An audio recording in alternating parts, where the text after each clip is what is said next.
From the heart of Central Florida, you're listening to the most electrifying show in media. A Neighbor's Choice.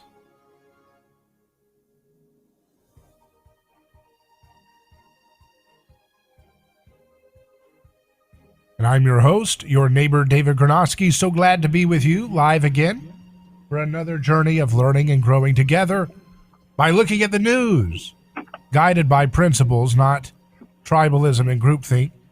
And we're going to do that today with our special guest, someone you've heard from many times if you're a frequent listener of the show, as many of you are on podcast, video stream, and radio. We have with us the founder of BringOurTroopsHome.us, Sergeant Dan Mcknight. How you doing? Good, David. How are you? I'm doing great. It's great having you on the program again. It's been a bit since we've last spoke, but I couldn't think of, there's only a few people I wanted to talk to first on the show to analyze what's been going on with Afghanistan. You wanted to bring our troops home. Well, they're being brought home in this particular situation, but perhaps not as you would have wanted, right? No, you're absolutely right. We have long advocated for the end of the war of choice in Afghanistan, the unconstitutional, undeclared war that we stayed for 20 years. We wanted our troops to come home, and we worked very hard with the prior administration to ensure that there was a plan to bring them home, a responsible plan that didn't involve leaving as many as 30 to 40,000 Americans behind to figure it out on their own.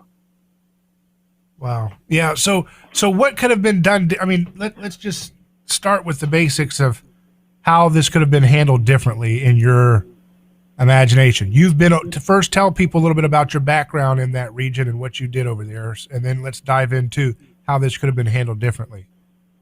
Yeah, absolutely. I was there in 2005 through the beginning of 2007, very early in the war. I hate saying that because that implies that there was a later in the war period, but I was there early in the war. And the mission creep changed from hunting and destroying the enemies that attacked us on 9/11, and it turned into provincial reconstruction, nation building, and things that the military is just not adapt to do. It's not our job. Our job is to destroy, not to build. And anyway, the plan that we've always wanted to see was a responsible withdrawal that didn't put Americans in danger.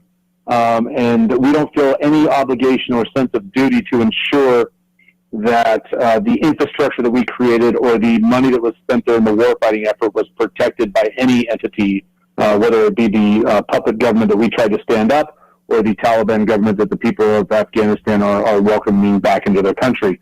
And so what should have happened is what we believe was part of negotiated in the Doha deal, which the prior administration, President Trump and Mike Pompeo, they negotiated in Doha, Qatar last year, which was a ceasefire, which, by the way, David, has resulted in 0 American combat deaths since that deal was signed. So whatever you think about the prior administration, you have to recognize the significance and the importance and the efficacy of that deal.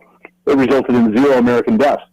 And the deal was that there would be no attacks from the Taliban during the ceasefire period.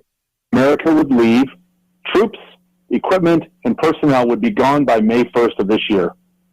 Well, we know what happened in the election last year, and President Trump wasn't reelected. And the new administration, the Biden administration, is so eager and interested in undoing anything that President Trump did, that the first thing that President Biden did was say, we are not going to honor that May 1st deadline. Well, when the principal author to a Doha deal, the peace deal, the negotiated withdrawal deal, backs out on their end of the deal, the Taliban, our enemy in this situation, and our treaty partner, they have no obligation to remain and honor their end of the deal. So the way it should have worked is we should have been consolidating from the time that deal was signed until May 1st. We should have been consolidating troops, equipment, personnel, and advising American citizens to leave the country, and consolidating everything in the air base that we owned in Bagram, which is 20 minutes outside of Kandahar. In Bagram, we have multiple heavy lift runways where all of the C-17, C-5s, and C-130s fly in and out of Afghanistan through Bagram. We should have been able to consolidate everything there: equipment, weapons, munitions, everything, shipped it all home or destroyed it, and not left it there for our enemies. And the last person that stepped on the last aircraft on May 1st, with all of our diplomats, all of our civilians, All of our soldiers, sailors, airmen, and Marines had left. The last airman to step on that last aircraft should have turned off the lights at Bagram, and we should have flown out of there and never looked back.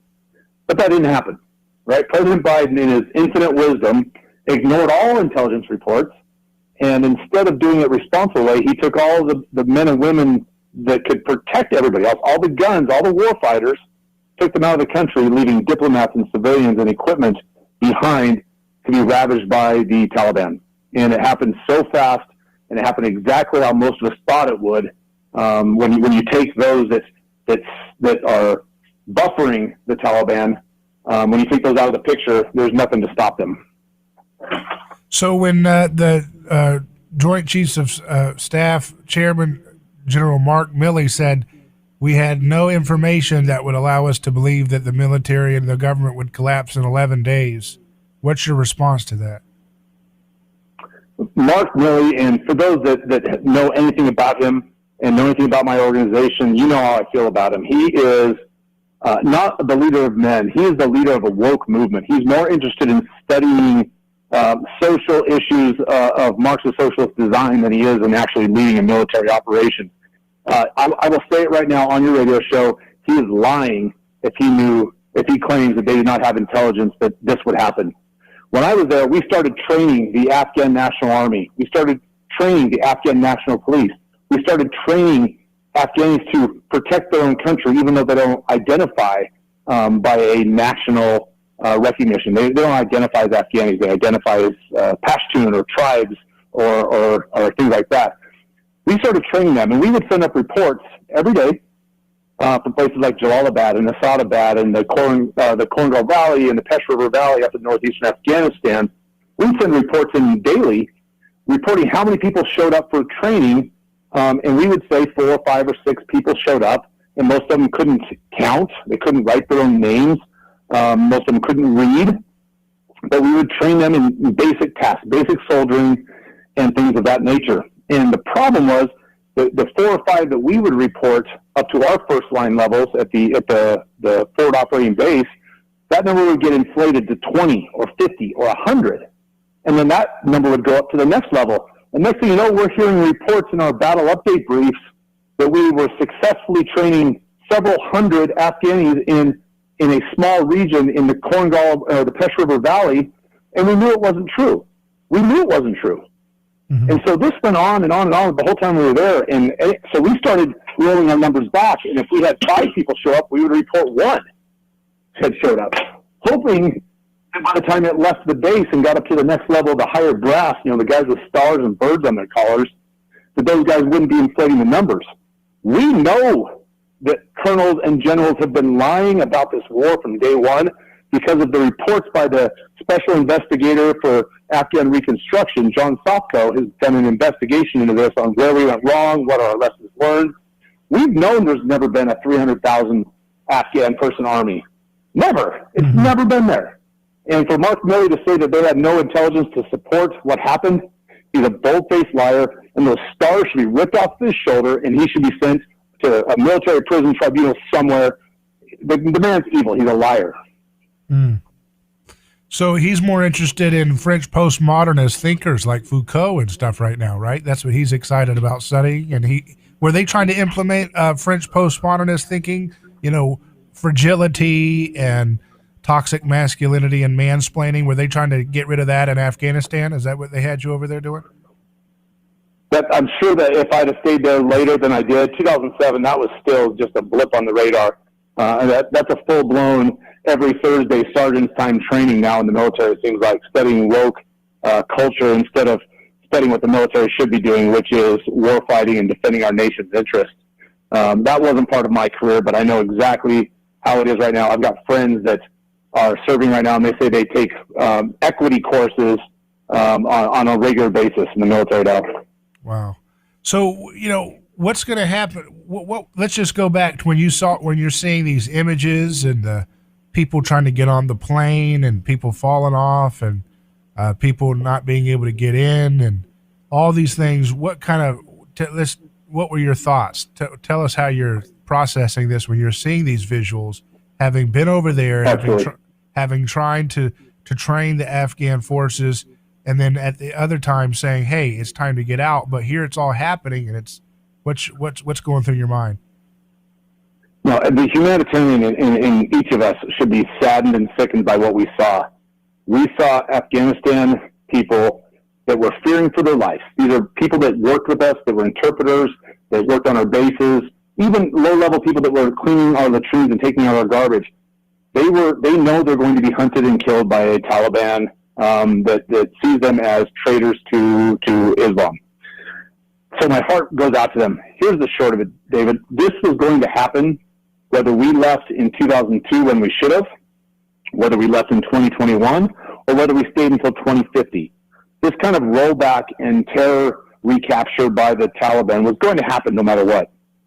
President Biden's obligation was to ensure that it happened absent with threats to America and our allies, and he screwed this up. So when I'm watching it live on TV, just like most America was, I was sickened by it, I was angry, and I was waiting anxiously to hear from our leader, from the President of the United States, to hear what his plan was to fix what he had screwed up so terribly. I waited for 72 hours, for 96 hours. We waited for 5 or 6, 7 days before he finally came home from his little vacation and decided to stand up and give a message to the American people. And here is where leadership, this should be a study in leadership from now until the end of time. President Biden gave what I would call one of the most historic and brave and beautifully worded speeches that a president could have ever given. But the context was wrong. The context was that speech should have been given on May 1st. Mm-hmm. It should have been given. We did our job. We evacuated. We came home from this war. And look at us. Look at America. We came home. I ended the war. It should have been given on May 1st. And I would have stood up on top of my desk and clapped for him. But it didn't happen on May 1st. In fact, it didn't happen on August 12th when this whole thing fell apart. He waited until the 15th or the 16th or whatever day it was he came out and gave a speech and blamed everybody he could imagine that he could point his finger at. And then very boldly and very courageously stood up and said, but the buck stops with me. Well, I'm sorry, President Biden. You can't blame with one hand and then accept blame on the other in a way that you know the corporate media is going to suck that up, that President Biden is taking responsibility because he said the buck stops with me. No, he blamed our allies. He blamed the soldiers in Afghanistan that did fight. There's 50,000 dead Afghans that have been fighting alongside of us. He blamed the military. He blamed the intelligence agencies. He blamed the United Nations. He blamed everybody and then decided to accept responsibility. I'm sorry, that is not leadership. That's a failure of leadership. His speech would have been brilliant had it been given on May 1st, but instead it wasn't the mea culpa that we should have heard, and he failed. He flat out failed. We're speaking with Sergeant Dan Mcknight, who served in Afghanistan. He's the founder of BringOurTroopsHome.us. We're analyzing the fallout of the Afghanistan withdrawal, how it was botched, and what's going to happen next. Stay with us. We'll take a quick break and return after this.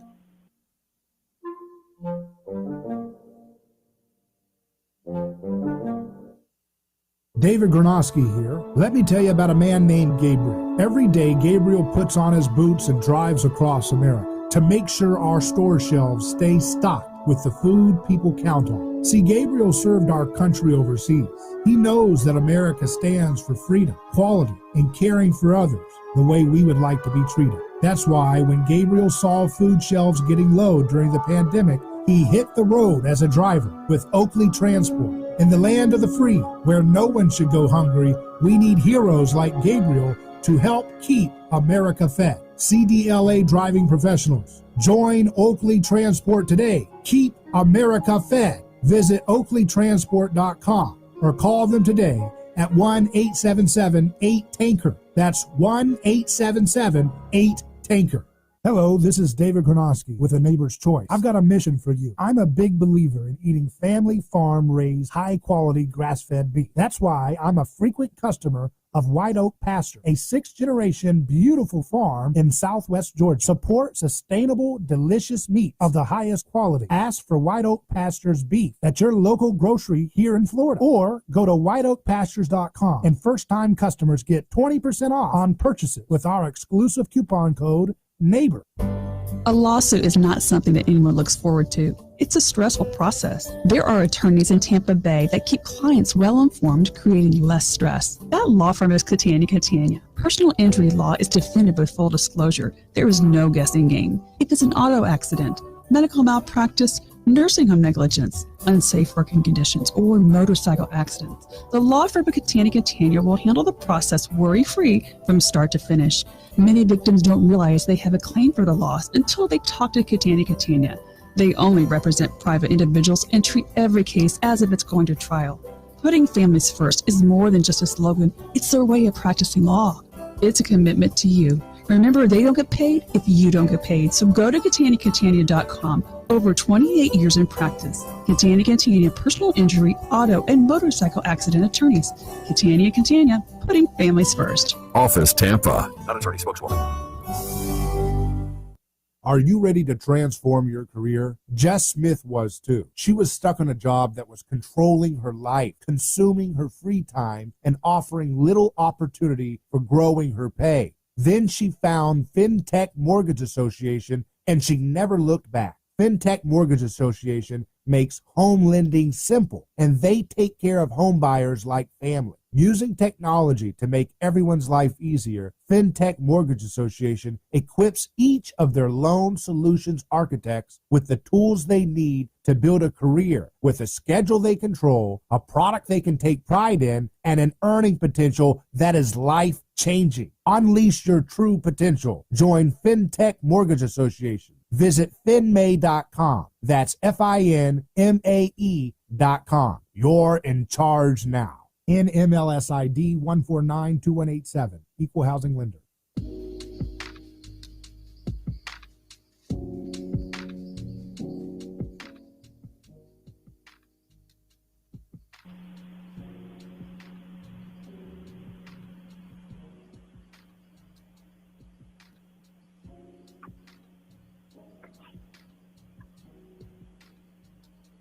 Welcome back to A Neighbor's Choice. I'm David Granovsky, and I'm here with Sergeant Dan Mcknight as we look at the fallout from the Afghanistan end to the war.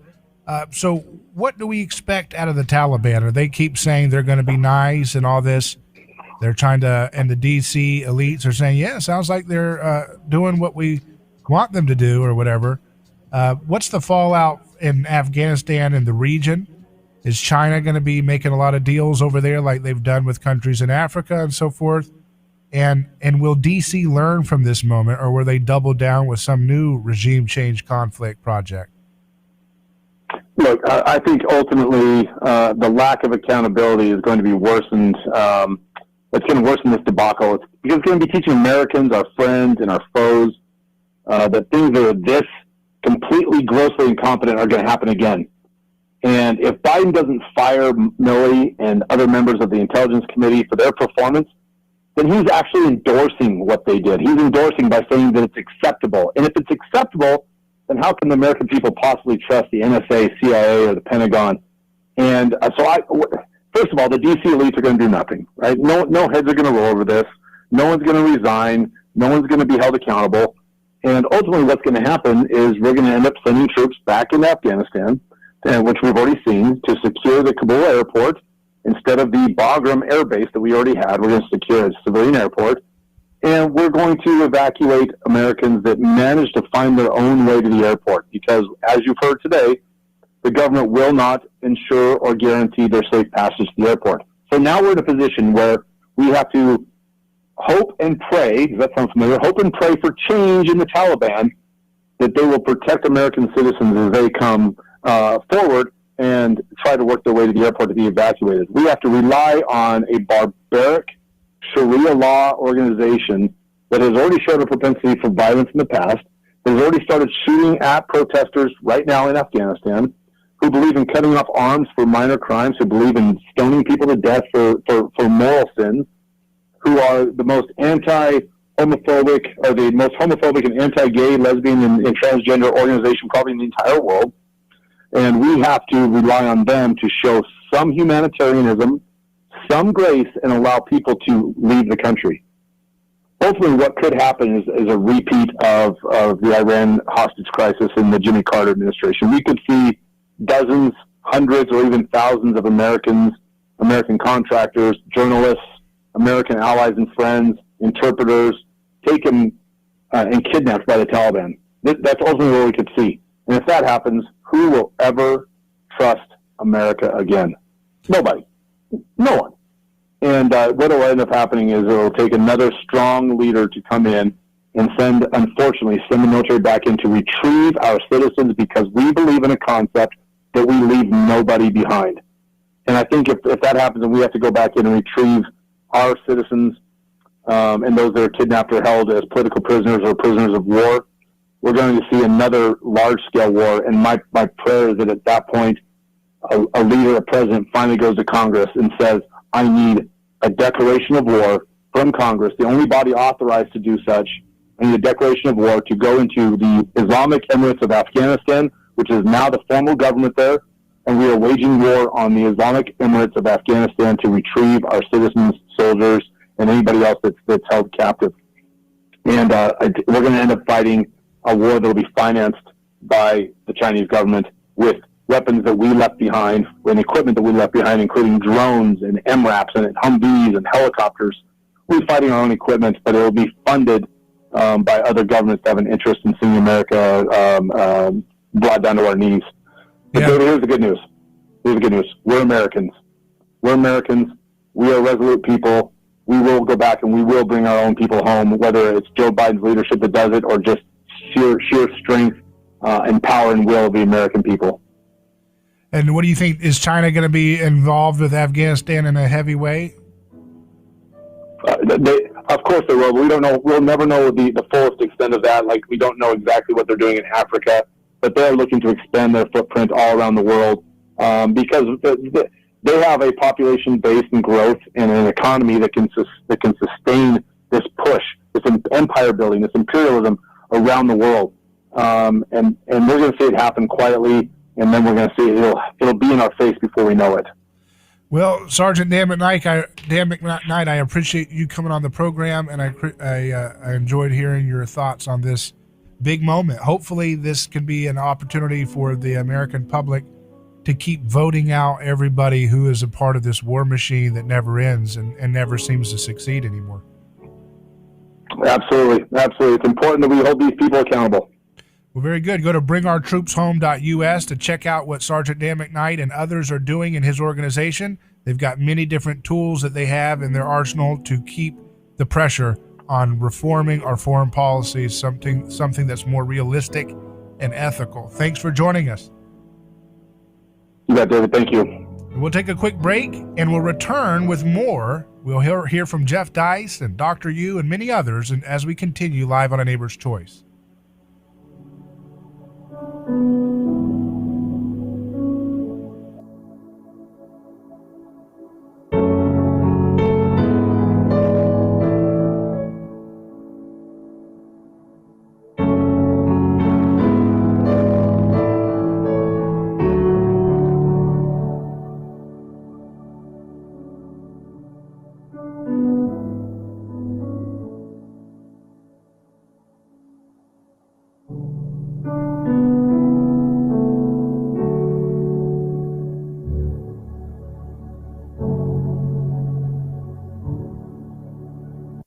Thank God that election is over. But wait, it's just beginning. The left and the right are all chomping at the bit to destroy the opponent. It's a mismatch any way you look at it. Borders, language, culture, religion, education, etiquette, all under attack. We got the latest at newstalkflorida.com. How does it affect Floridians? The only way it can. Solutions? We'll see who has the best. Get all the news, commentary, video you need to stay in touch. Florida's running smoothly, and there's a reason. Newstalkflorida.com and on YouTube at News Talk Florida. Get your news here. Pentagon says at least a dozen military cargo jets have moved 2,000 people out of Afghanistan over the last 24 hours. The main challenge for the U.S. military moving people out of Afghanistan, evacuees making it safely to the airport. Head down, shoulder to the wheel, trying to get as many people out as possible, as quickly as possible. Pentagon spokesperson John Kirby reiterating the U.S. does not control the road to the airport and that so far the Taliban hasn't stopped Americans who want to leave. Andy Field, ABC News, Washington. A man who drove his pickup truck to Capitol Hill and claimed he had a bomb in his vehicle is in custody. The 49-year-old engaged multiple local and federal law enforcement agencies in a 5-hour standoff, forcing the evacuation of buildings, including the Library of Congress and the Supreme Court. Hospitals in Haiti overwhelmed with patients who need treatment from last week's hurricane or this week's flooding and mudslides caused by Tropical Storm Grace. Dave Packer, ABC News.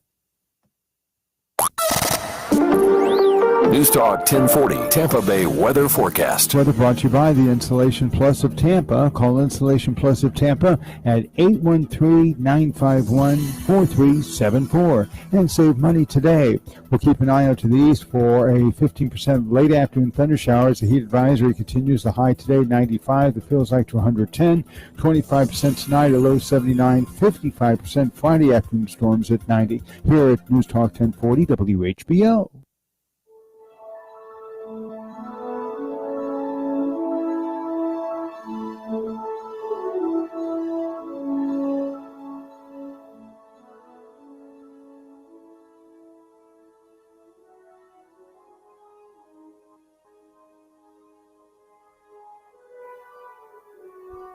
Welcome back to A Neighbor's Choice. I'm your host, David Gronowski. So glad to be back with you.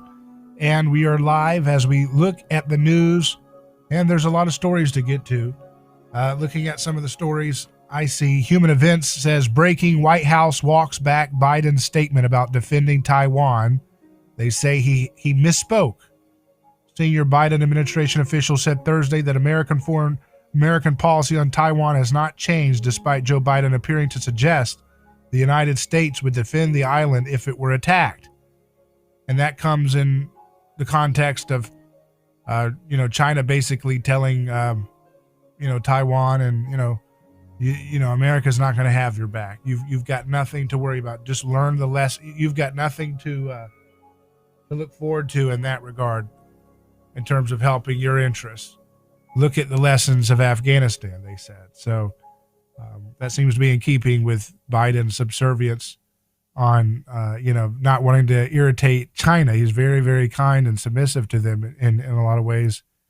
And that's a complicated topic. There's a lot of people that want us to get into a hot war with China over Taiwan. Is that really the role of the American government, and would they botch that too?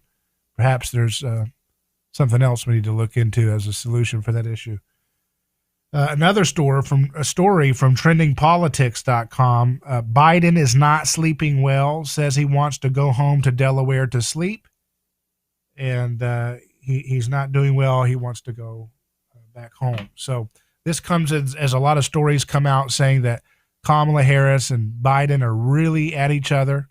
Their staff is mad at each other. They're trying to see who's going to take the fall, who's going to get the blame, fighting over optics, fighting over this and that. Fighting, this is what it means. This is the opposite of leadership. That's what politicians are all about. They're the opposite of leaders. All they do is look to deflect and to take credit for things they didn't do and to blame people for things they did do. So, Kamala Harris was excited about, she said, I was the last person in the room as we decided on the way we were going to deal with the Afghanistan withdrawal. And now that it's been a total failure, stranding people and leaving people high and dry, leaving equipment to their enemies. I mean, such a stupid, idiotic, bureaucratic blunder. These people think they can remake the world. They can't remake anything. Can't remake their bed. And these people, and they're always trying to scramble to act tough and cool. Then something falls apart. Oh, it was everybody else's fault, or Kamala Harris not showing up at all because she's scared. She wants to have the power. She doesn't want to do anything to, show leadership or self-sacrifice. They don't care. They're just self-interested, very unimpressive intellectually, these people, or character, moral, any of it. Looking at the comments, Scott says, what's wrong with equity? Everyone should understand real estate. Another says, love Dan, but I think Scott Horton's take on China makes a lot more sense. Well, I haven't heard the latest on Scott Horton's take on China, but we'll be hearing from him tomorrow on the broadcast. We'll have Scott Horton on the radio show. He's the founder of, he's the editor of Libertarian Institute and Anti-War, and he's the host of the Scott Horton Show. So we look forward to hearing Scott Horton who is a foreign policy whiz, to say the least. And he's been talking about this, and he's been calling all this stuff for a long time. It'll be interesting to see his take tomorrow on this live radio broadcast. We'll also have Dr. Kate Shanahan, for those of you who are interested in the great deep dives that we are doing with health and nutrition. Dr. Kate Shanahan really worked hard and to develop a understandable approach to making sense of how our bodies become disfigured metabolically and energy wise because of eating these polyunsaturated fatty acids that are in vegetable oils. So she's going to be on tomorrow live on A Neighbor's Choice to give people an overview based on her book, The Fat Burn Fix, which is available on audiobook and paperback and everything, wherever books are sold. So check that out tomorrow on our broadcast. We'll have Dr. Kate Shanahan and Scott Horton. So we cover all the topics here. And by the way, our YouTube stream is back. That's why we're getting comments here. If you guys have been typically used to listening or watching on the YouTube stream, this platform is available again. Who knows for how long? These people don't like interesting, intelligent discourse, it seems. But we will. You can resume commenting and interacting on the YouTube stream. But I recommend that you watch it on Rumble, where we have active comments going on over there too. So if you're on Rumble, give us a question or a comment, and we will engage with you as well. And Facebook, we're on there too. They banned us too, but we're back on there. And so let's look at some of the things going on. Michael Malice put out a poll. Which of these do you think Biden is more concerned with? How all this looks for him, or the lives of Afghan women? And the poll is currently at 98.2% voted for how this all looks for him. Well, that's what politicians do. That's all they do.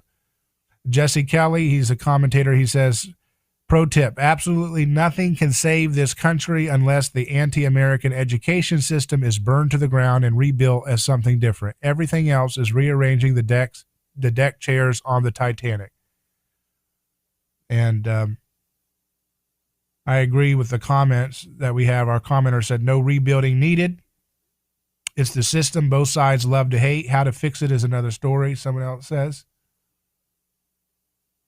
And I think the problem is, people, it's not going to work. Government doesn't know how to do anything right. They botched the withdrawal. They botch everything they touch. Why would you want to let them continually have a monopoly at the local, state, or whatever level to educate your kids? That's the most important, service you could invest in. So you want to make sure that the most competent, ethical, intelligent people in terms of management and of the institutions are behind the kind of education your children receive, not these incompetent monopolies that don't know what they don't know and they don't care.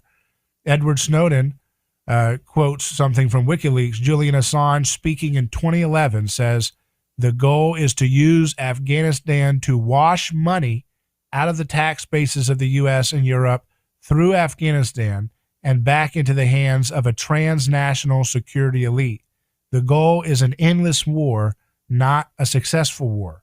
That was back in 2011. Julian Assange, who currently is sitting in a prison designed for terrorists, because that's what socially just woke countries like England and America do.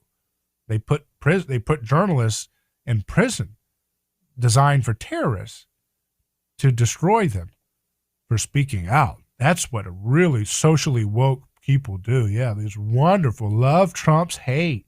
Hate has no home here. Little signs. Those are the people who make sure that publishers who speak out against bombing and unjust campaigns occupying people of color overseas can come to an end.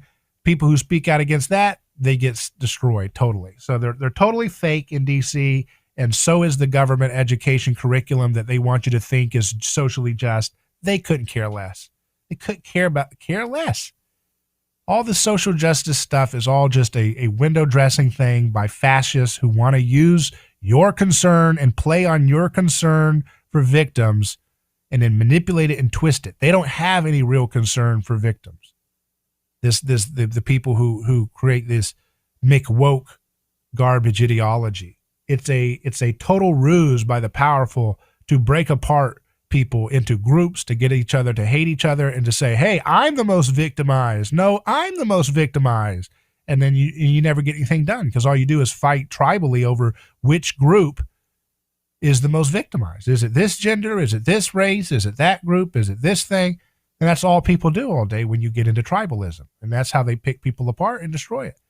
So here's what Edward Snowden said in response to Julian Assange's quote. He said, at the beginning of this year, every press freedom and human rights group in the world that matters called for Biden to drop the charges against Assange. Instead, his Justice Department just doubled down on persecuting him. And they did it because he knows, like that quote showed from 2011, that this whole deal was washing money for elites to pillage people. It's sick. It's absolutely sick. And we're not overstating the case. We're understating it, to be fair here.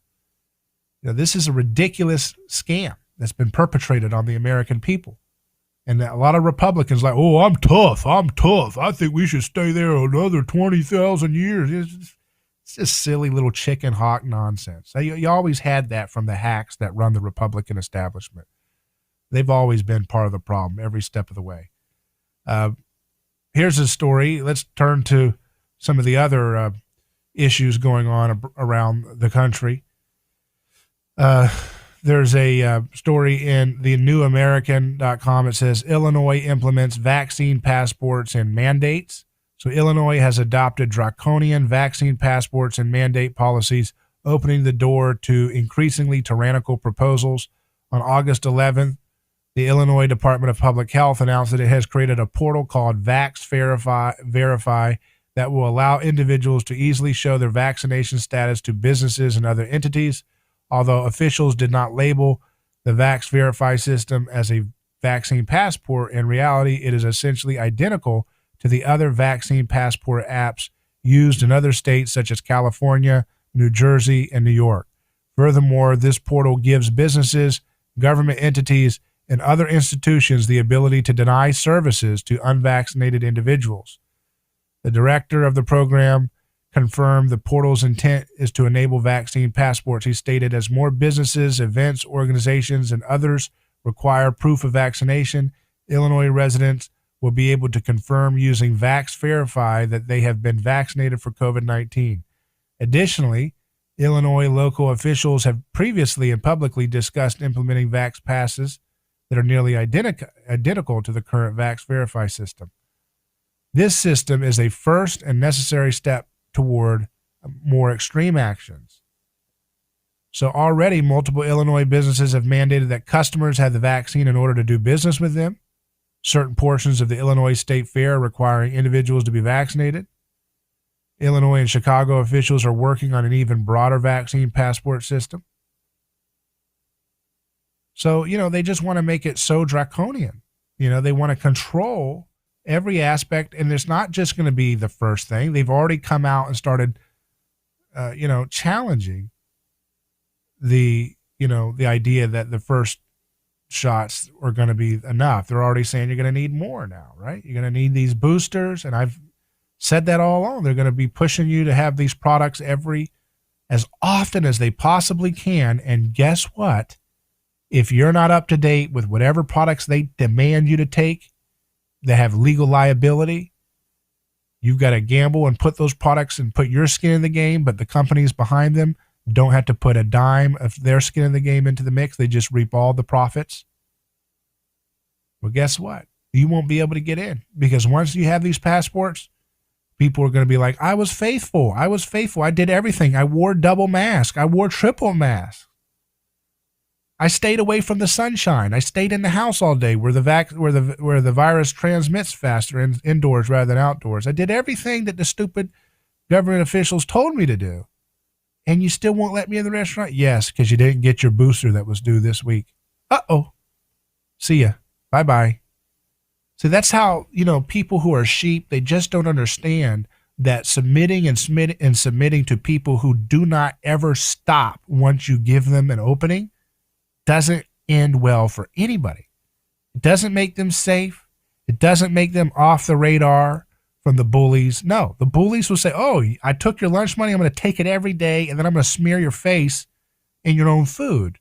Then I'm going to eat most of it, you see? Or eat most of it and smear the, smear ketchup on your face or something. They just keep going with it.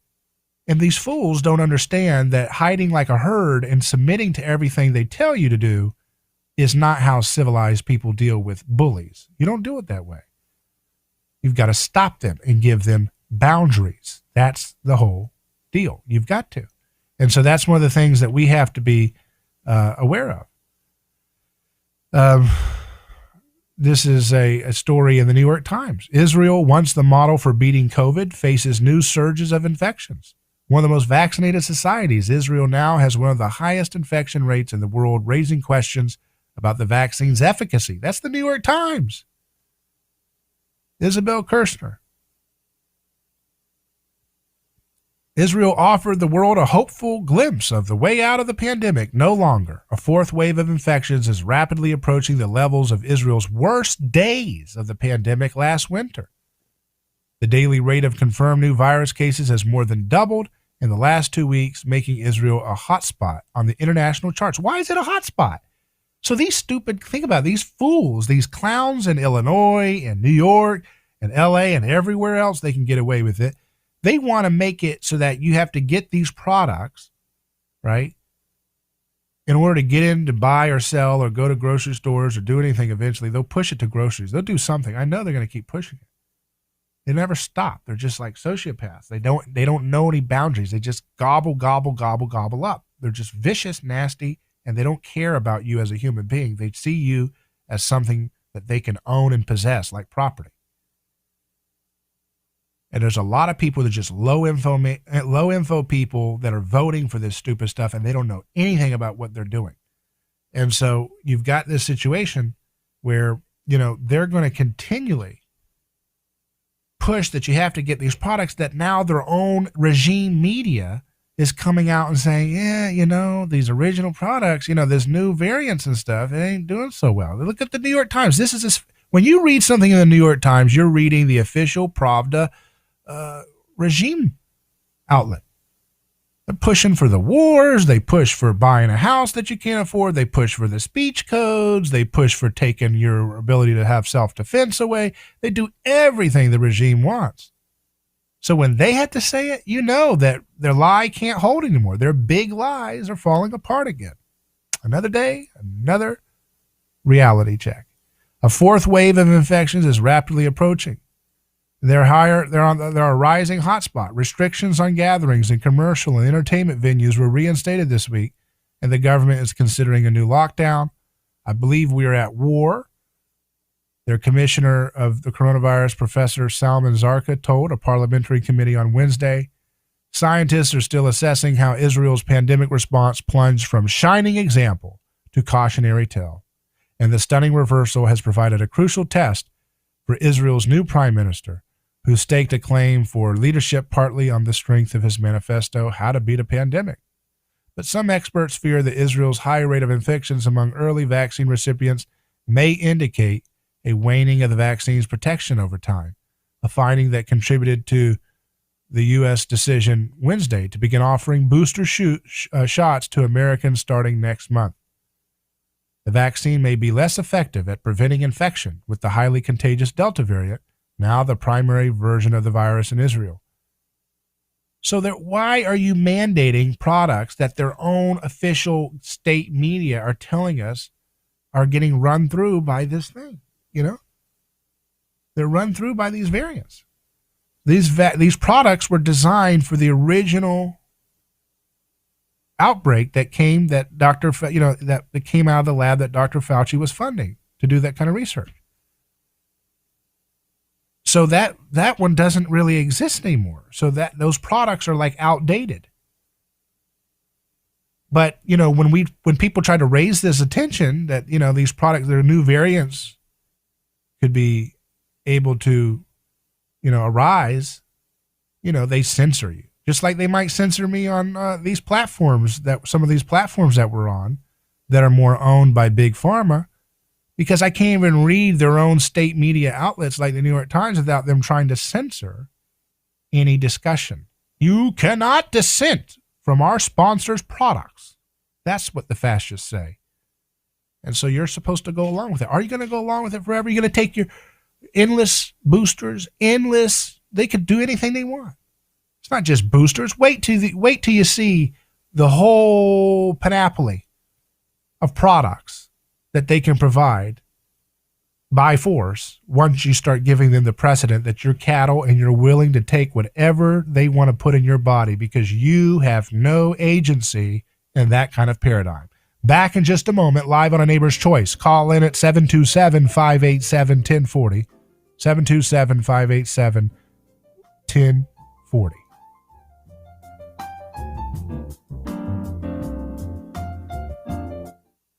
Who is your neighbor? Dave and Wally are team drivers for Oakley Transport. One day, they came across a very serious accident on the highway. Some might pass on by, but Dave and Wally saw there was no time to waste. They jumped into action and saved 2 people's lives with moments to spare. That's the kind of courageous love we need more of today. It reflects the respected culture Oakley Transport develops with their driving professionals. CDLA licensed drivers. Join Oakley Transport today for a rewarding career. Visit oakleytransport.com.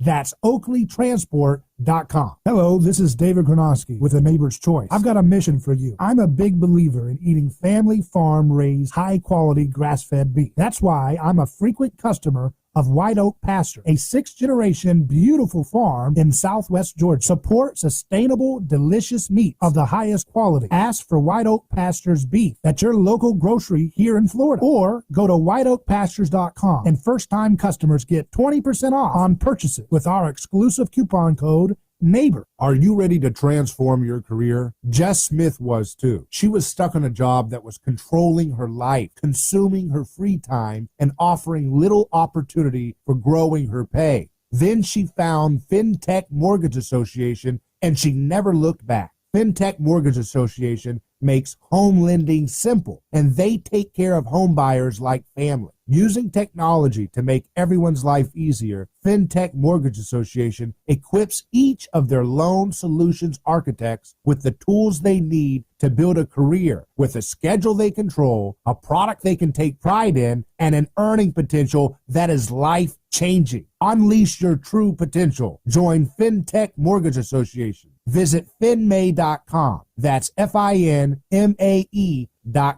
You're in charge now. NMLS ID 1492187. Equal housing lender.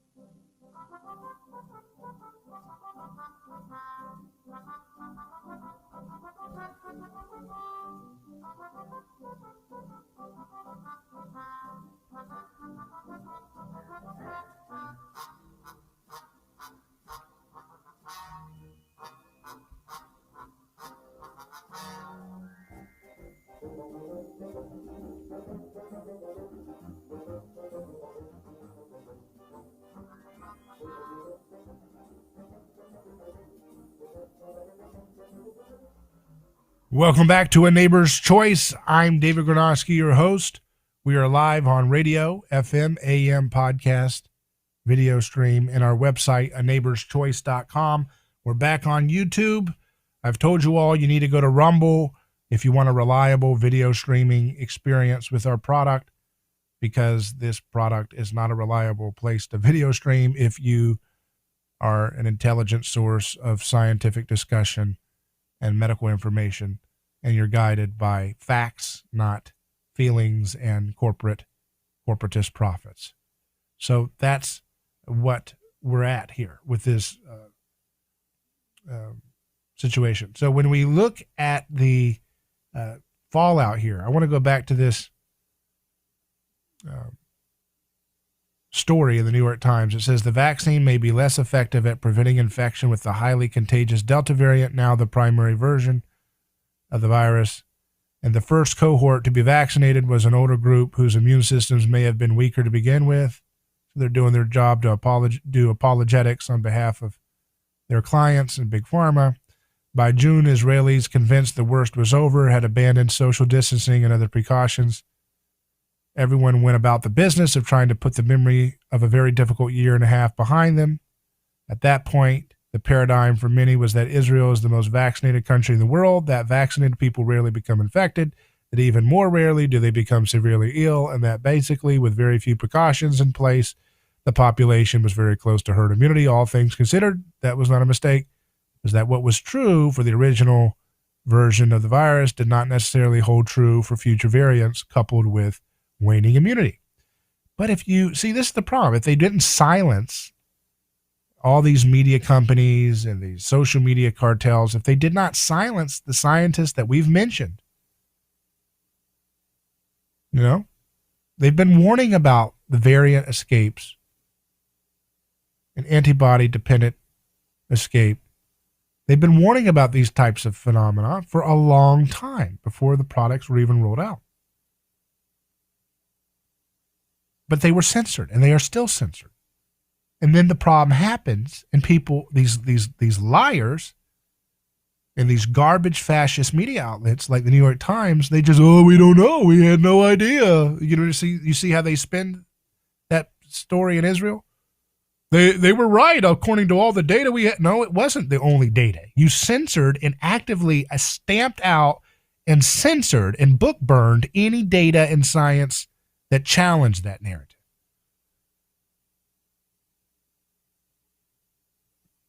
So they're just full of it.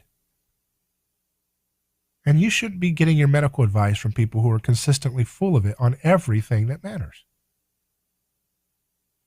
Ethan Nicole says wife got the vaccine and her heart started racing and now she's in the ER. But of course it's totally safe and only conspiracy theorists have any concerns about it. She's being monitored now. Doctor has not seen her yet. She's doing better now, but this is a mandated product because she is an RN in California. We are both a little concerned about her still being forced to get the second one after this. She's also a type 1 diabetic to make matters more tense. So, you're not allowed to, he's not allowed to say that according to these fascist media outlets. Not allowed to say that. If you have a problem, you just get sacrificed and you be quiet. You do not get to express your concerns because that scares the herd, and the herd is the product of its owners, which are these corporatist cronies that are involved with the state. They own that herd, and they don't want you upsetting their cattle with information and evidence that contradicts their political science. That's what following the science means for these folks. Luke says, did I miss Jeff? No, Jeff will be up soon. Tina says, I just tuned in a few minutes ago. So we'll continue. We'll take a quick break and return live on A Neighbor's Choice. In the meantime, you can email me hello@aneighborschoice.com, write a comment on our live stream, or call in at 727-587-1040. I'm David Gronowski. Godspeed.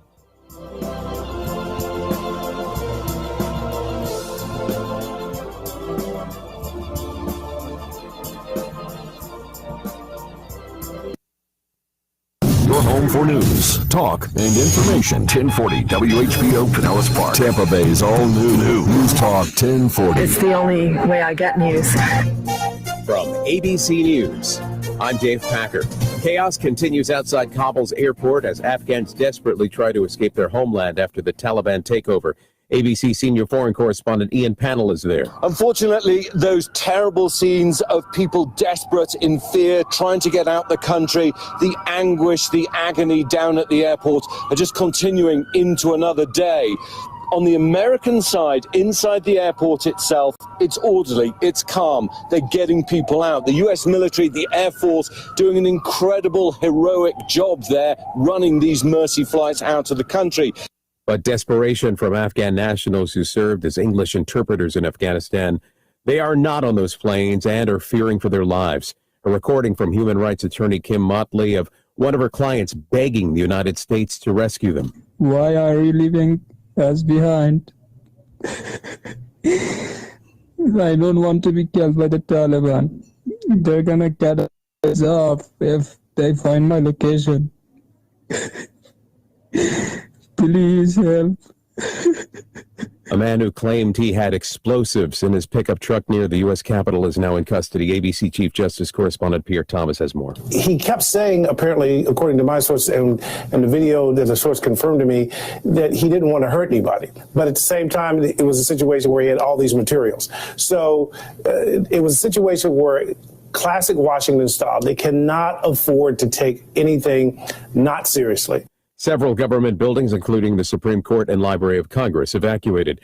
Rice and other much-needed supplies starting to flow into hard-hit areas 5 days after a magnitude 7.2 earthquake struck Haiti. The death toll now surpassing 2,100. The search continues through the rubble for the many hundreds missing. You're listening to ABC News.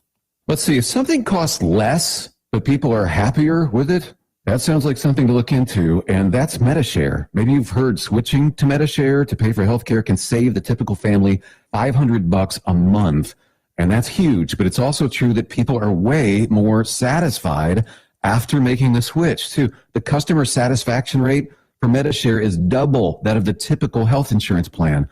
Double. MediShare works. It's been around for more than a quarter century, and members have shared more than $3 billion of each other's bills. People love having telehealth and a huge nationwide PPO network. So, yeah, you can save a ton and like it better. Imagine being happy with how you're taking care of your health care. So if you're self-employed or part of the gig economy, or you just want a plan you're happy with, you can call right now and get a price within 2 minutes. A very, very smart use of 2 minutes. Here's the number you need. 877-26-BIBLE. That's 877-26-BIBLE. 877-26-BIBLE. Some promising news on the wildfire front in Northern California. Conditions here in California are improving. Red flag fire warnings are expiring, and firefighters are trying to use this break to their advantage before hot weather returns. Right now, 11,000 firefighters are on the front lines of 13 large fires in the state. More than 36,000 people are evacuated, mainly in rural mountain areas of the Sierra Nevada.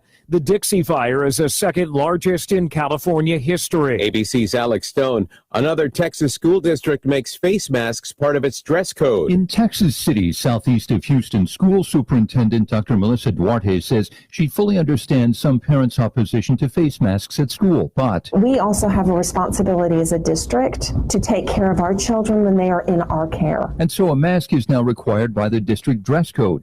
When 8th grader John Rattano showed up at school, they were handing out masks at the entrance, and I told the lady no thank you, and she asked why. I said I don't like wearing masks. And he was sent home. Jim Ryan, ABC News, Dallas. Israeli health officials are lifting restrictions on blood donations by gay men, calling the long-standing limitation discriminatory.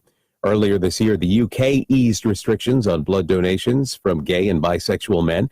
The U.S. made a similar decision last year because of a drop in the nation's blood supply. On Wall Street, the Dow lost 66 points today. This is ABC News.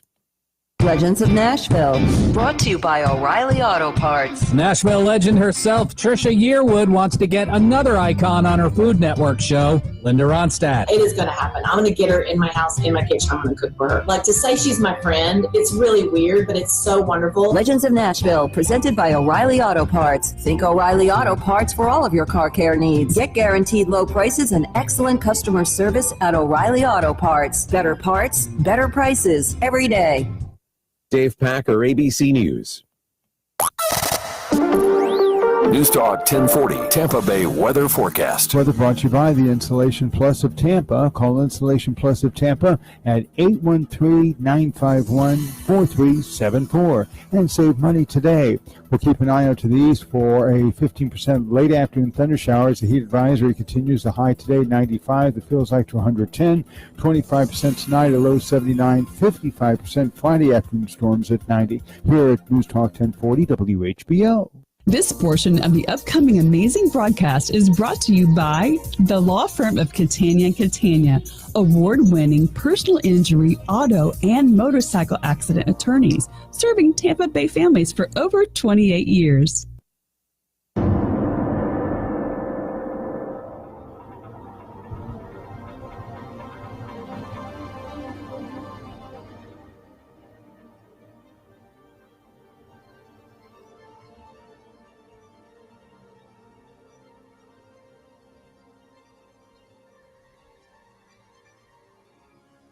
A Neighbor's Choice is back.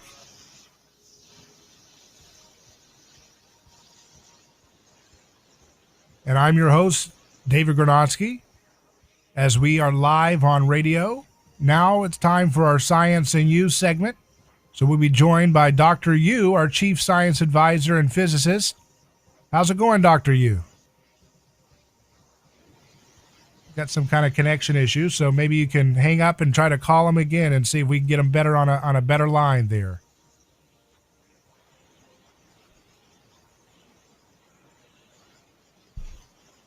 Dr. Yu, can you hear me?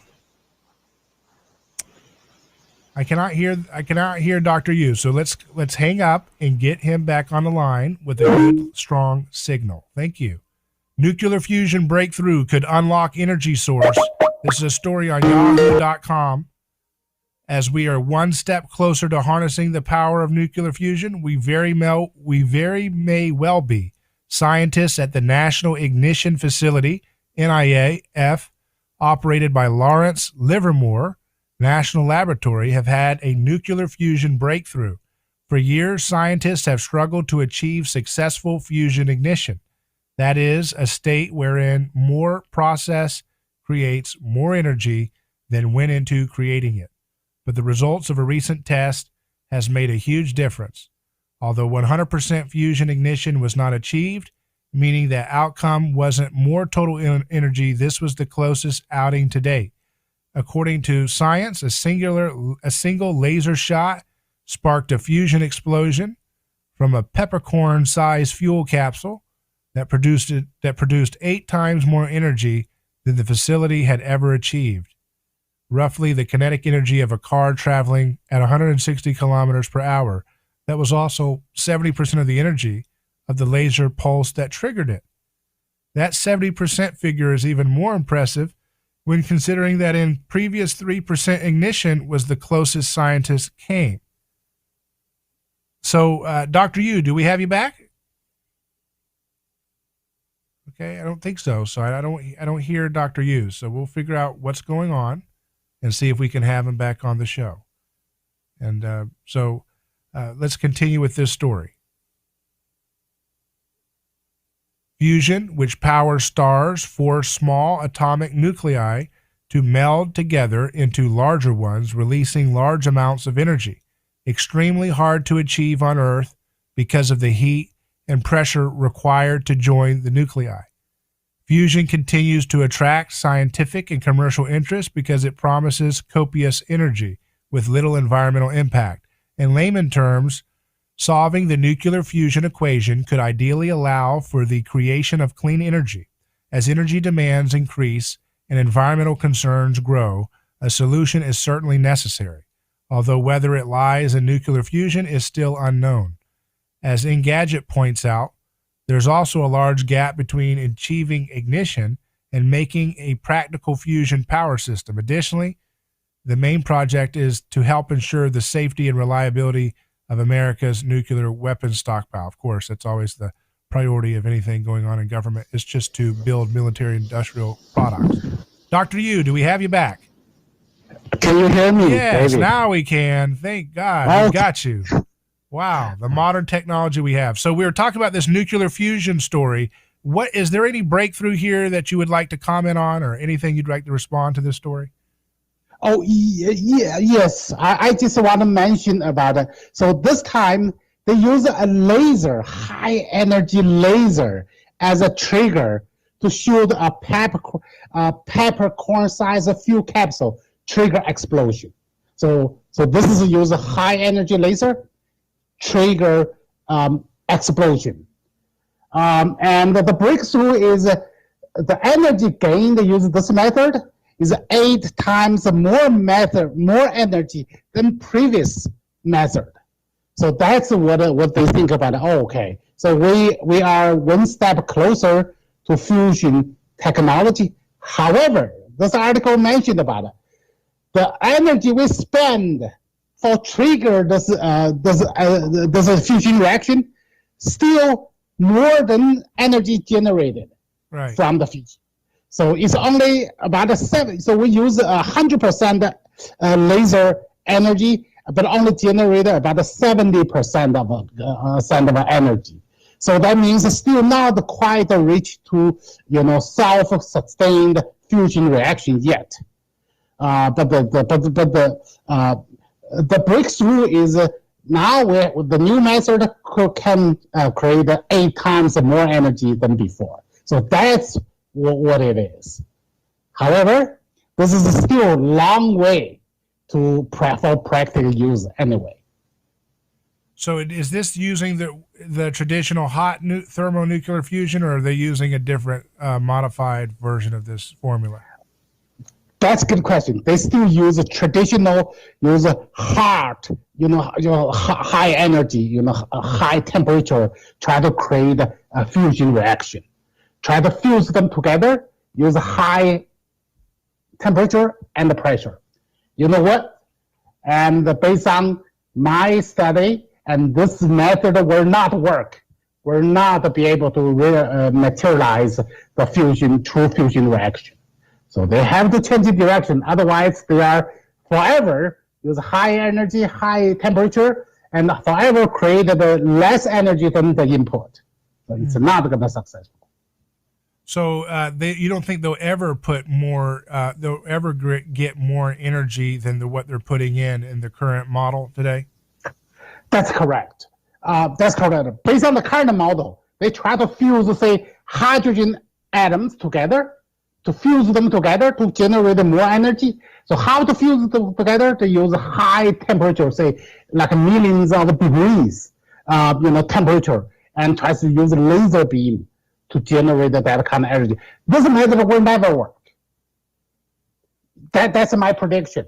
Even though they said, oh yeah, we are one step closer, but still not quite there. And still, what is it, 20 years away from the practical usage, that, because I do believe this is a wrong way to approach a fusion reaction. So what is the right way to approach a fusion type energy development that can be used for everybody? First of all, we have to understand that the so-called fusion energy is not because of fusing two things together. That's a wrong fusion atomic model. That's the wrong model. You can never fusing two things together, just welding two things together, you're getting more energy. You only consume more energy to melding them together. You will never gain any extra more energy than you put it in. So what is so-called fusion energy? It is just a fission energy. It is just a split atom at a deeper level, not only split atom from the objects. It have to split the nucleus in a deeper level of splitting. So that's how you get a one order magnitude higher energy. You do not, by fusing two things together, get energy. You split the nucleus. And because the nucleus, internal of nucleus, has a strong electromagnetic interaction, you split them, they create a high vibrational and a repulsion force. That's the energy, how energy created. So how do we achieve this kind of fusion reaction without using heat, high temperature heat energy? We can use a different input. We can use electricity. Electricity is a vibration, or create a vibration as a trigger, induce nuclear reaction. Induce nuclear reaction, that means split atoms, but at a certain right frequencies, and use certain right fuse. And so at the low temperature, however, you use electricity as input, or use electromagnetic generated vibration wave. And as long as the wave creates a resonance with atoms, and it can split due to resonance, can split molecules and atom, and at a tabletop setting, and use the right field, and you can generate more energy output than the input. That's interesting. So it's something that could be low temperature. And what does that mean? It just means at room temperature in a laboratory, right? That's correct. You can in the room temperature at a laboratory, or you can create a device, a tabletop device, just like a microwave type of device. Right. You create those kind of device, and then it can generate electricity if you have a right material, right chemical composition, and use a microwave or use electricity as input, electrical current as input, and create this kind of tabletop on fusion device. Yeah, and that's something that would be certainly way more cost effective to develop and wouldn't require billions of taxpayer dollars to fund these types of experiments, would it? That's correct. And actually, there are many of the cases, they do have some evidence. Many people have those evidence and actually successful. However, the problem is they are not be able to repeatable.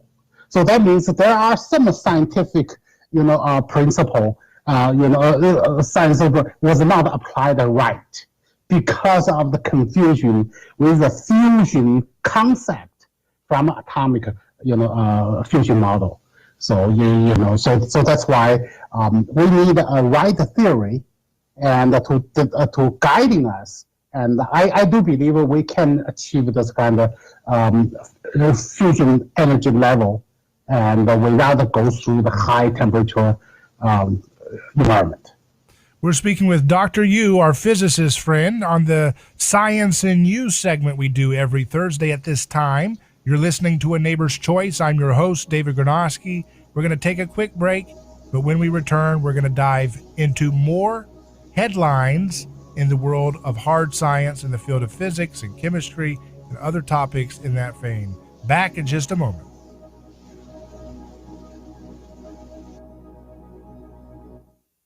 David Granosky here. Let me tell you about a man named Gabriel. Every day, Gabriel puts on his boots and drives across America to make sure our store shelves stay stocked with the food people count on. See, Gabriel served our country overseas.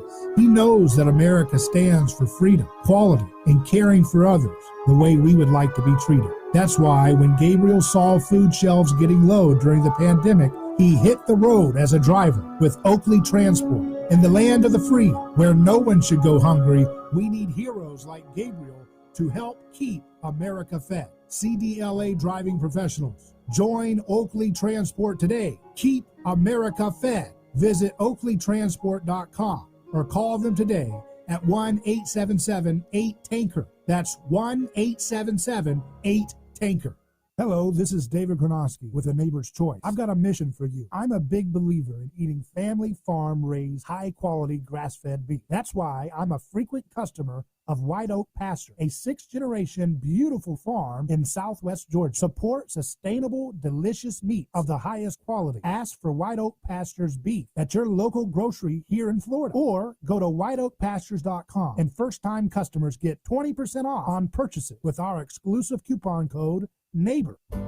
A lawsuit is not something that anyone looks forward to. It's a stressful process. There are attorneys in Tampa Bay that keep clients well informed, creating less stress. That law firm is Catania. Personal injury law is defended with full disclosure. There is no guessing game. If it's an auto accident, medical malpractice, nursing home negligence, unsafe working conditions, or motorcycle accidents, the law firm of Catania will handle the process worry-free from start to finish.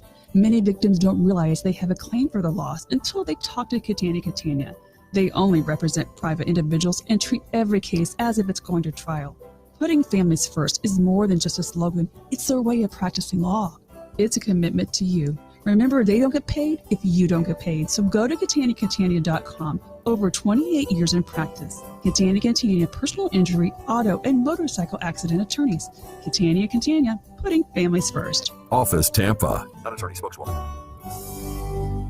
Are you ready to transform your career? Jess Smith was too. She was stuck on a job that was controlling her life, consuming her free time, and offering little opportunity for growing her pay. Then she found FinTech Mortgage Association, and she never looked back. FinTech Mortgage Association makes home lending simple, and they take care of home buyers like family. Using technology to make everyone's life easier, FinTech Mortgage Association equips each of their loan solutions architects with the tools they need to build a career with a schedule they control, a product they can take pride in, and an earning potential that is life-changing. Unleash your true potential. Join FinTech Mortgage Association. Visit finmay.com. That's FINMAE.com. You're in charge now. NMLS ID 1492187. Equal Housing Lender.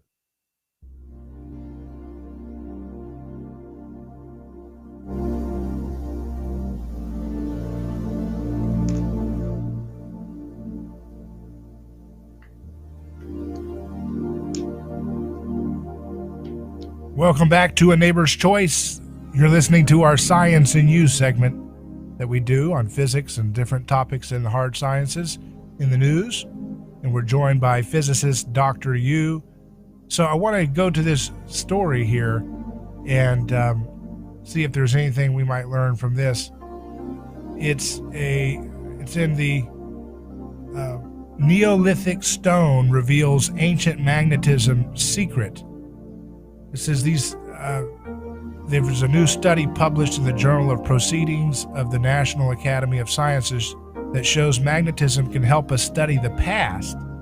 Like fingerprints left on glass, pieces of clay or stone hold the memory of Earth's magnetism from long ago deep inside them, and now scientists have found a way to reveal these secrets from within pieces of flint, one of history's most common materials.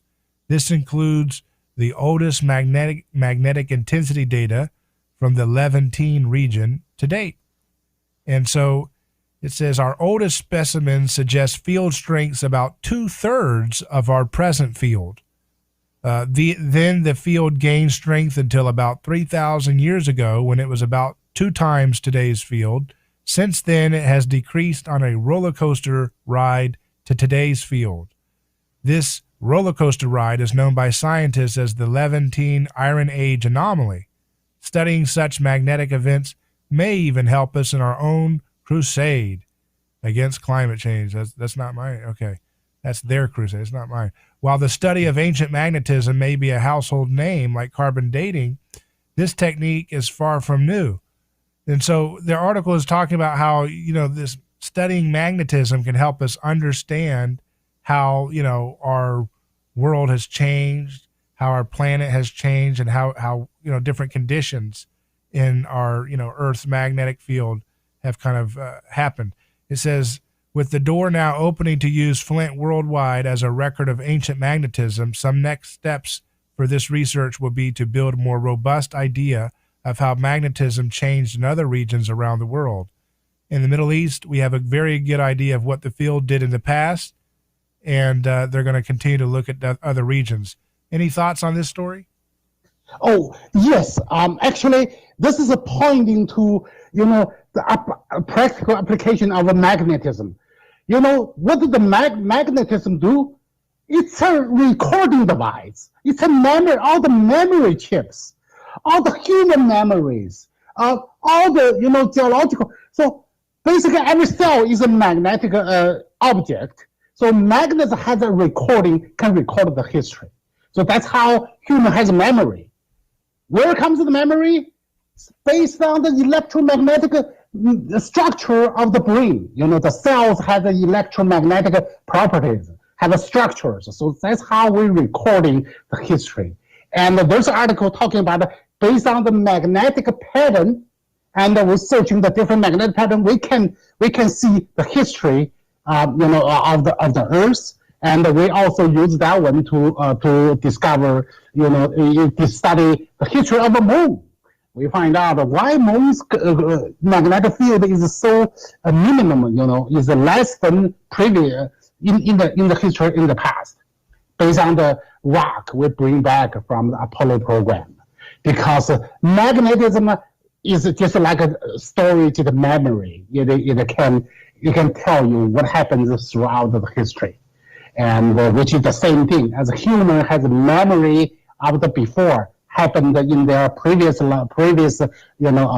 experience. Those memory is also based on the magnetic memory. stored in the human brains. So is our magnetic memory stored in the brain or in the body, or is it in the is it in those magnetite crystals or that they've observed in different animals? Yes, it is basically stored not just on the brain. So we saw the muscle memory, and the body has its own memory too. If you get burned on your leg, the next time your leg will remember one. And near any little bit of heat, you will have a strong reaction, sensitive, because the memory stored everywhere in your body. So that's how basically every single particles, every cells are made by magnetic particles. So that's why it has this memory.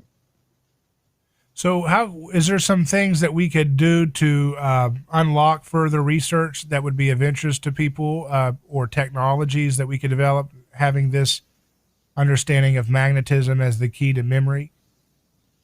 Yes. The one thing is they use the magnetic properties of they made a mesh, as a sensor, use a magnetic sensor, can sense your whole body reaction, and also they can sense your brain activities. It's all use electromagnetic sensing how your body biological magnetism actions. So there could be all kinds of potential further research needed in this field, huh? That's correct. I once said, for no matter what kind of breakthrough in the future, it always within the domain. As besides the mechanical, within the domain, electromagnetism, because that's the fundamental force, and its electromagnetic force is the only fundamental force existed in this universe. Well, that's very good. I really appreciate your time. And I saw that our friend Michio Kaku, who we had on the show, had a special interview with Tucker Carlson that's supposed to be out today, where he is going to be observing new UFO footage. So we'll have to see what comes out of that. He said he was blown away that it defied the laws of physics. And so in the preview, so I'm interested to see what that is. So we'll look forward to analyzing that when we resume next time, Dr. Yu. Thank you. Thanks for joining us. And you can find all of our Science and You segments that we do every Thursday on our website, aneighborschoice.com. Just click on the shows tab and you'll see the Science and You section.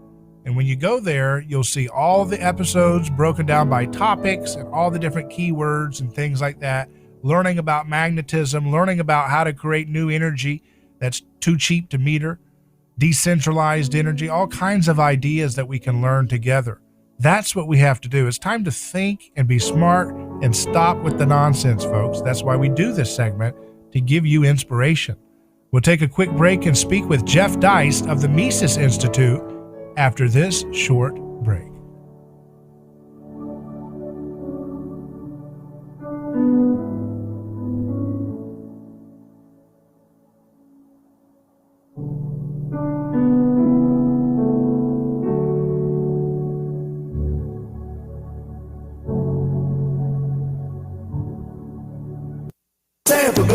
What's everyone saying about the all-new News Talk 1040 WHBO? It's more current. It's important to stay informed so you know what's going on. It's immediate. I like that. There's a variety. It's the only way you can keep in touch. It's fast and instantaneous. What I like most about it is it seems a lot of times you get more of those funny stories and the human interest stories. Tampa Bay. The news and talk of Tampa Bay. I just love that station. News Talk 1040 WHBO. This is what it sounds like again today at the airport in Kabul. Afghan citizens desperate to leave their country, crowding checkpoints. State Department doing what it can to speed up evacuations. Since August 14th, we've airlifted 7,000 total evacuees. Spokesman getting evacuees to the airport and on those flights is still the biggest obstacle. A man who parked his pickup truck on the sidewalk near the Library of Congress is and claiming to have explosives, is under arrest. Floyd Roy Rosenberry from Grover, North Carolina, was taken into custody without incident. Capitol Police Chief Tom Manger. The incident prompted evacuations, including Congress and the Supreme Court. Children's Hospital of Mississippi says it's treating the most children for COVID-19 since the start of the pandemic, including 8 in the ICU. Stocks closed mixed today. The Dow off, the Nasdaq and the S&P 500 in the black. Daria Albinger, ABC News. News Talk 1040 Tampa Bay weather forecast. Weather brought to you by the Installation Plus of Tampa. Call Installation Plus of Tampa at 813-951-4374 and save money today. We'll keep an eye out to the east for a 15% late afternoon thunder showers. The heat advisory continues. The high today 95. The feels like to 110. 25% tonight, a low 79. 55% Friday afternoon storms at 90. Here at News Talk 1040 WHBO.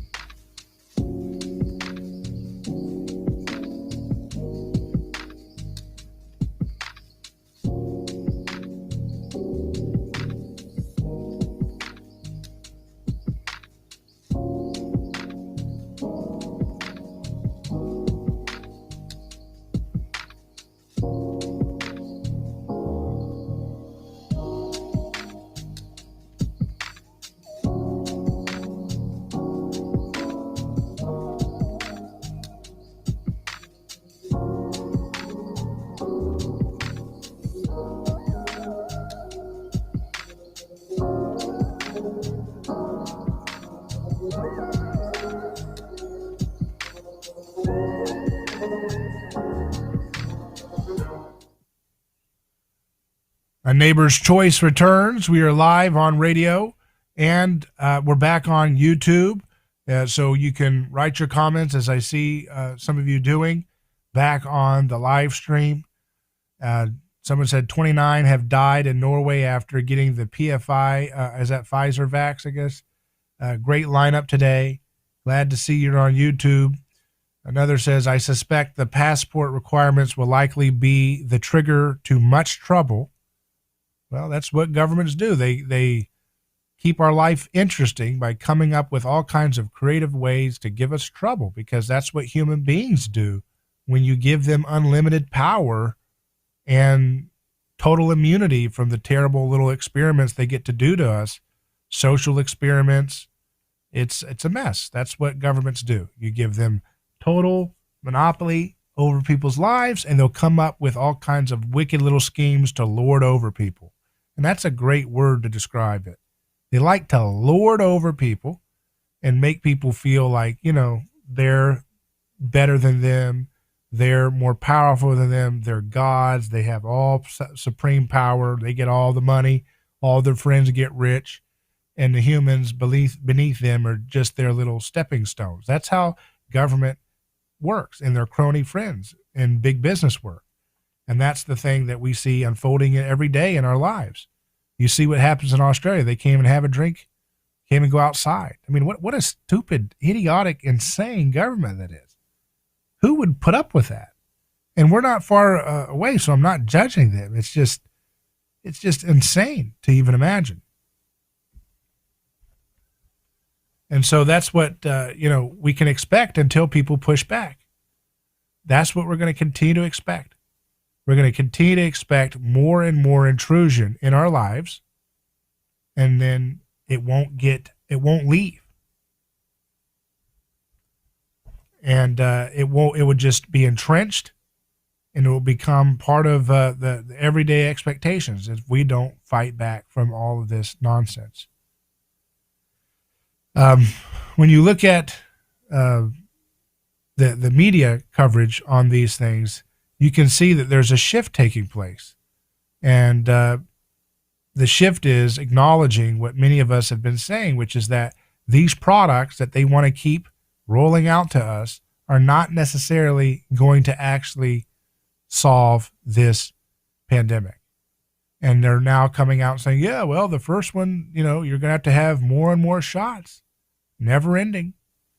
And never ending. They're going to keep milking this thing as much as they can. They're going to keep having excuses for people in the unions in schools to sit at home on Zoom and put on masks and make kids wear masks and make people do stuff that is totally catastrophic and calamitous to children's social development. Absolutely insane. Are we going to put up with this? I don't know. We've certainly done it for so long.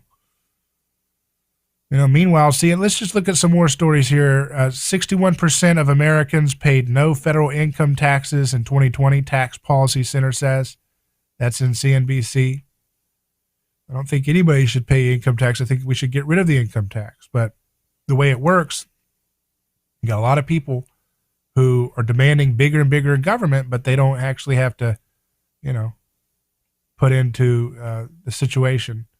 They don't have to pay into it. They just want to keep growing it to use it to go after, their enemies. That's what the governments originally were designed to be, scapegoating machines to keep people, being able to sacrifice and scapegoat people who they don't like.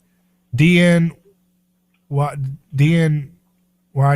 says this is a news story headline. It says those anti-COVID plastic barriers probably don't help and may make things worse.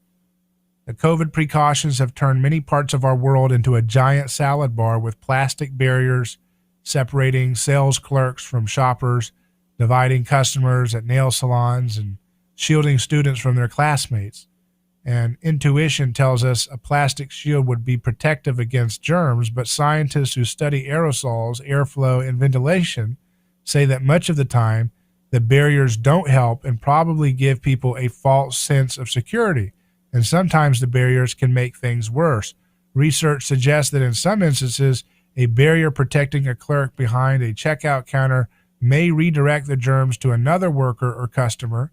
Rows of clear plastic shields, like those that you might find in a nail salon or classroom, can also impede normal airflow and ventilation. Under normal conditions in stores, classrooms, and offices, exhaled breath particles disperse, carried by air currents, and depending on the ventilation system, are replaced by fresh air roughly every 15 to 30 minutes.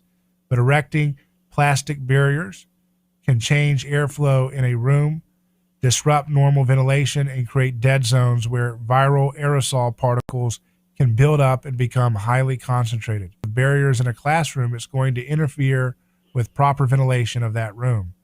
A civil and environmental engineering professor said.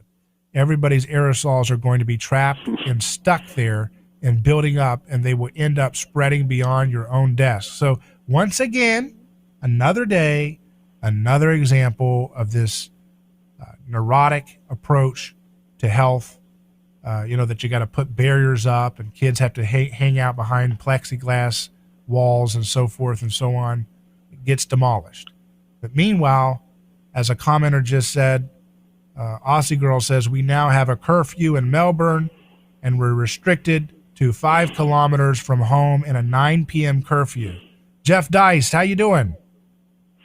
I'm doing fantastic, David. How are you? Great. So what do you think about that? We just had a commenter saying they now have a curfew. You got to go night at 9 p.m. and you can't go 5 kilometers from your home, or the military or whoever will go after you. You can't drink a beer without a mask. You have to drink it with the mask now. Yeah, Australia is really something. It's shocking. And it's funny, I don't hear any neocons in the United States talking about invading Australia to save the people from persecution there. So it's a strange time we live in. And as far as the plexiglass shields between human beings who are interacting with one another, we already have that in America. Just go to a liquor store in a bad neighborhood, and you drive right up and see what dealing with somebody through a plexiglass shield is all about. I mean, it's almost as though the powers that be are wanting us to be totally alienated and isolated from one another. But I mean, honestly, I have no response to Australia. I'm just shocked by how quickly that country has devolved into outright tyranny. And of course, the Western media is totally silent about that because it's Australia.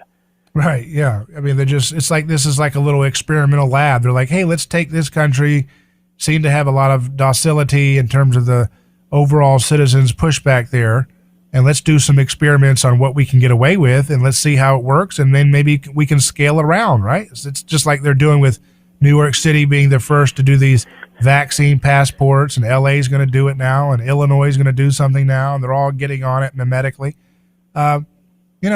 It's a totally insane world we live in, and it feels like there's nobody with any power to really push back against this stuff. It seems like the people are too divided and too confused to be able to sort through all the nonsense and start systematically stopping this stuff from continuing. I mean, for example, they're rolling out these passports to be able to go to a restaurant or go to a gym. Is that going to be permanent? And they're rolling them out so far with the requirement that you have to have these products that now the New York Times is saying don't, and they're the official Pravda media outlet. They're saying the evidence in Israel and others continue to show they're not what they thought they were going to be as it pertains to this new version of the virus. So how are you going to demand that people get a product that's experimental with legal liability to eat, but, it's a product that even their own data now coughs up the truth and says, yeah, this isn't really stopping the spread of this variant? It's insane. How is this going to stand? Well, I think, first of all, there's no longer such thing as being fully vaccinated, because apparently the effects wear off is such that Joe Biden is already talking about getting his booster, which would be his third shot, less than a year in. So if you have to keep getting boosters, I guess there's no such thing as fully vaccinated. I think a lot of the lack of pushback that you're feeling is because I mentioned Australia earlier, and their what I would consider draconian illegal lockdowns. But I don't think most Western media outlets, most journalists view this as authoritarianism. I think they view it approvingly. And so what Australia is doing is simply what America should be doing in their eyes, which is locking people down in their homes, requiring them to get vaccines, taking children away from parents. If those parents object to the child getting a vaccine, this sort of really direct muscular stuff is what a lot of Americans absolutely believe in and cheer. And the Prime Minister, the woman who is putatively running New Zealand, has been cheered throughout this debacle by the Western media for basically turning her country into a prison island, a prison colony where people can't come in or come out. And would all this be permanent? Will COVID ever go away? Not well. It'll probably become endemic in society like most viruses. And I have to credit, I saw Naomi Klein on a talking head show, cable news show recently, where she was saying, look, the same vaccine passport, which you might be required to show to prove your vaccination status to get into a gym or a restaurant, let's say, can also be used to house all kinds of biometric data about you, from your criminal record to your credit score or whatever it might be. So, people who don't see this as a slippery slope and who see people like us as being, maybe overreacting to all this stuff, I really don't know what to say to them anymore. It's basically like we're watching two different movies, and I don't want to be part of the movie I'm watching. Yeah, it is. And it's one of those things where, again, there just seems to be, Trump is not really, he's the biggest voice on the right, and he's not really doing much to push back against the passports that I've seen. He's fundraising off of it, saying get your freedom passport instead of your vaccine passport or something. So he's just doing his thing. Of course, the Republicans in the Senate and the House, they're doing not really anything.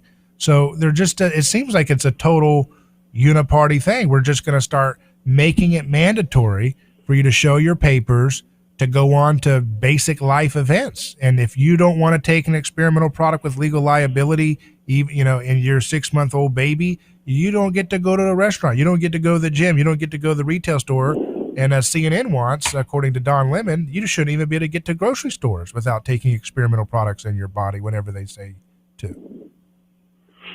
Yes, so the question becomes, what happened in America that made us this docile over the last, 30 years, 50 years? I don't know what it is. It's hard to pinpoint, but we're definitely a country now that clamors for safety. And of course, what we're not getting is safety. I mean, the virus is something that our bodies can interact with, and there's all kinds of things we can do to make ourselves healthier, to have a stronger immune system. And there's even interventions we can do medically now, which we know are prophylactically effective.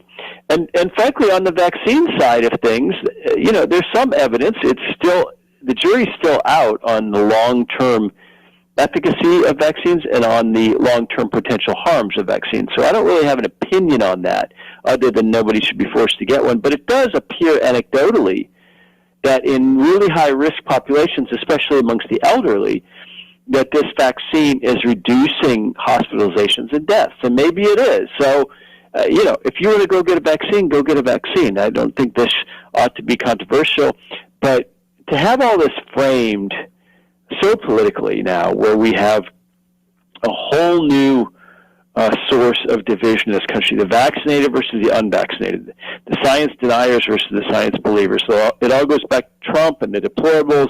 It all goes back to red state versus blue state. And it seems like we can't get past it. Everything that happens in society now is filtered through this, even the Super Bowl, even, a pop movie. Everything has to be seen through this political lens. So, there's going to be a point where we have to decide how strong the pushback is and whether America is prepared to go forward with basically demonizing a second-class group of citizens. And that's a test for this country, and right now we're flunking it. Yeah, I think people are I think there's a certain percentage of the population that relishes the opportunity to demonize and hurt people because I guess it makes them feel better. People feel better some people feel better when they can, push somebody else underneath their foot and say, well, look at that guy. He's on the ground and I'm up, and that makes me better. And there's a lot of people that psychologically depend on that for their sense of self-worth, unfortunately, especially in this decadent, nihilistic culture that some people live in, where there is no meaning, there is no God, there is no purpose. You're just a random accident. And now you've got people jabbing people for stuff experimentally, and you have to force them to take this, even if they don't want it, to humiliate your neighbor and to dehumanize them and to disgrace their human agency. That's what this is about, Jeff. Some people just want to deny people the right to be a human. They want to disgrace them, because it's disgraceful to be held down and told you must take something to live, even if it's Flintstone vitamins. That's the point. Right, and they don't see it that way. They see this as just sort of common sense, that if you're not vaccinated, you're a danger to other people, and that you're being selfish, and that you're being greedy or anti-scientific. And the question becomes, why do they think that? Well, because they're bombarded with that message in the media day by day, and that message isn't true, by the way. There's no evidence that unvaccinated people are out there causing harm to others. It's a very tough time for truth in America. We've got more information probably than ever in our lifetimes. Well, certainly we have more information than ever in our lifetimes, but probably less wisdom.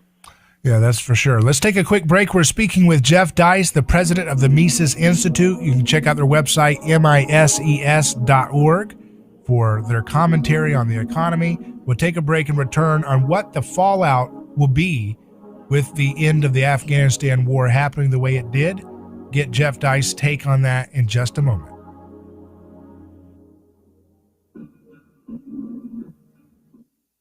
Who is your neighbor? Dave and Wally are team drivers for Oakley Transport. One day, they came across a very serious accident on the highway. Some might pass on by, but Dave and Wally saw there was no time to waste. They jumped into action and saved 2 people's lives with moments to spare. That's the kind of courageous love we need more of today. It reflects the respected culture Oakley Transport develops with their driving professionals. CDLA licensed drivers. Join Oakley Transport today for a rewarding career. Visit oakleytransport.com. That's oakleytransport.com. Hello, this is David Gronowski with A Neighbor's Choice. I've got a mission for you. I'm a big believer in eating family farm-raised, high-quality grass-fed beef. That's why I'm a frequent customer of White Oak Pasture, a 6th-generation beautiful farm in southwest Georgia. Support sustainable, delicious meat of the highest quality. Ask for White Oak Pasture's beef at your local grocery here in Florida, or go to whiteoakpastures.com, and first-time customers get 20% off on purchases with our exclusive coupon code NEIGHBOR. A lawsuit is not something that anyone looks forward to. It's a stressful process. There are attorneys in Tampa Bay that keep clients well informed, creating less stress. That law firm is Catania. Personal injury law is defended with full disclosure. There is no guessing game. If it's an auto accident, medical malpractice, nursing home negligence, unsafe working conditions, or motorcycle accidents, the law firm Catania will handle the process worry-free from start to finish. Many victims don't realize they have a claim for the loss until they talk to Catania. They only represent private individuals and treat every case as if it's going to trial. Putting families first is more than just a slogan. It's their way of practicing law. It's a commitment to you. Remember, they don't get paid if you don't get paid. So go to Catania.com. Over 28 years in practice. Catania, personal injury, auto, and motorcycle accident attorneys. Catania, putting families first. Office Tampa. Not attorney spokeswoman.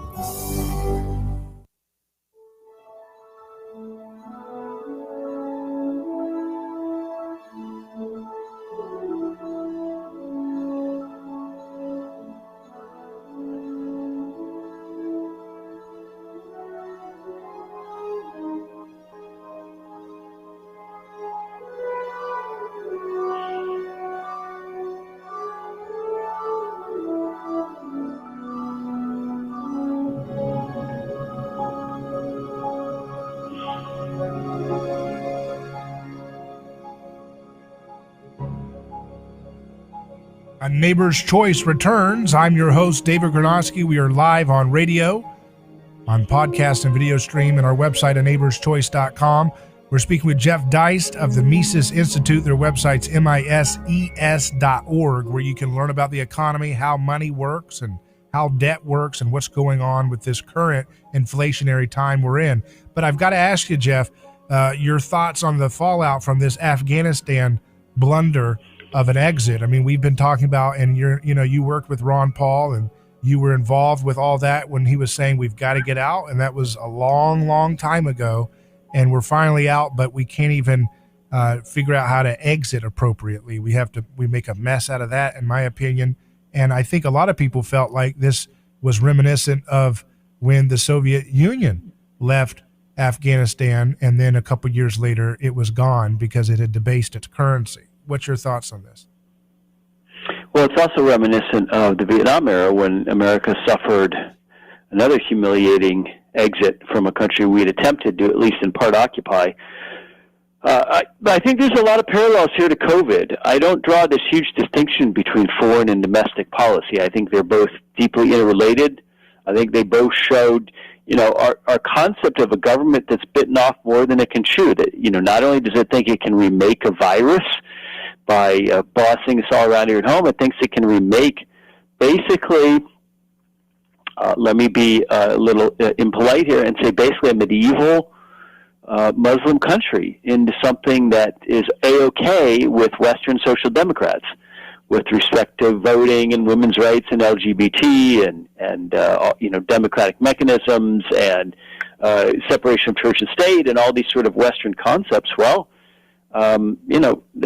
it turns out Afghanistan, the English have had their troubles there. The Soviets, the Russians have had their trouble there. We've had our trouble there because it's a cobbled together nation of different tribes, and about 7 or 8 of them, real distinct identities, distinct languages, all kinds of differences. And it's not really our place to tell a country that different, 6,000 miles away, how it ought to be run. And if in fact Afghanistan was harboring Osama bin Laden for a period after 9/11, that's probably the case. There are all kinds of things we could have done well short of an invasion of that country and an occupation of that country for 20 years. There's all kinds of advanced forward bases we have in the Middle East. We could have launched some sort of expeditionary force, some sort of special force, whatever, to try to capture him or take him out or whatever it was. So this idea that we had to go into Afghanistan because they were harboring bin Laden is just false. That isn't true. And, the whole thing now, trillions of dollars later, hundreds of thousands of dead Afghans, tens of thousands of injured and dead and maimed U.S. soldiers, just a ton, way more debt on our country's balance sheet, probably VA bills for the next 50 years for these young 20-something kids who've lost limbs and are suffering from PTSD. I mean, the whole thing. It sure looks and feels like a country that's not an effective empire anymore. And that's a hard thing psychologically. I mean, the British went through this after World War II. And, if we have to go through that now, then, we ought to do it and get it over with and let our grandchildren inherit a country that has, that's on firmer footing in terms of its, government not trying to project its crazed power across the world. But it's not just across the world, David. D.C. is an empire across the 50 states here at home, too. That's what we forget so often. It's not just that they're trying to remake Afghanistan. They're trying to remake Florida, too. They're trying to boss Florida around. So, empires don't just magically begin at the water's edge. They tend to boss everybody around at home, too.